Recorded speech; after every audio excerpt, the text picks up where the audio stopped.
Bonjour, je m'appelle Sophie Gury, je suis diététicienne nutritionniste et aujourd'hui je vais vous donner 5 bonnes raisons de manger du poisson, des coquillages et des crustacés. Ils sont bons pour le cœur et pour les cerveaux.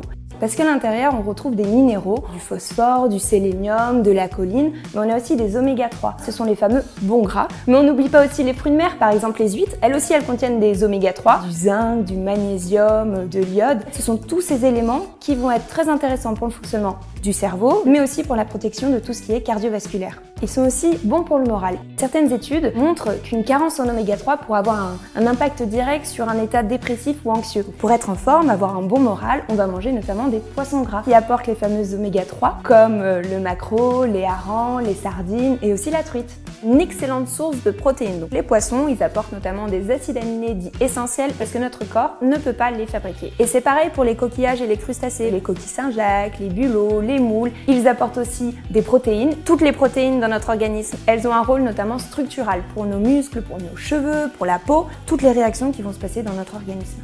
Ils sont également pleins de vitamines. On va retrouver dans les produits aquatiques de la vitamine A, de la vitamine D, de la vitamine E, mais également de la B12. Par exemple, je prends 100 g de chinchard ou 100 g de bar ou encore 7-8 ou une trentaine de moules. On dépasse les apports journaliers recommandés en B12. Toutes ces vitamines, elles sont impliquées dans la vision, dans notre système immunitaire et dans la protection des cellules contre l'oxydation.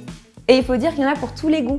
En effet, on peut trouver des poissons plutôt aux saveurs douces comme la sole, l'aigle fin, la raie, la lotte. Et on va retrouver aussi des poissons aux saveurs un peu plus marquées comme la truite, les harengs, le maquereau, les sardines aussi. Et pour les fruits de mer, c'est pareil. Les moules, le crabe, les coques, aussi les huîtres. Vraiment, on a de quoi trouver son bonheur.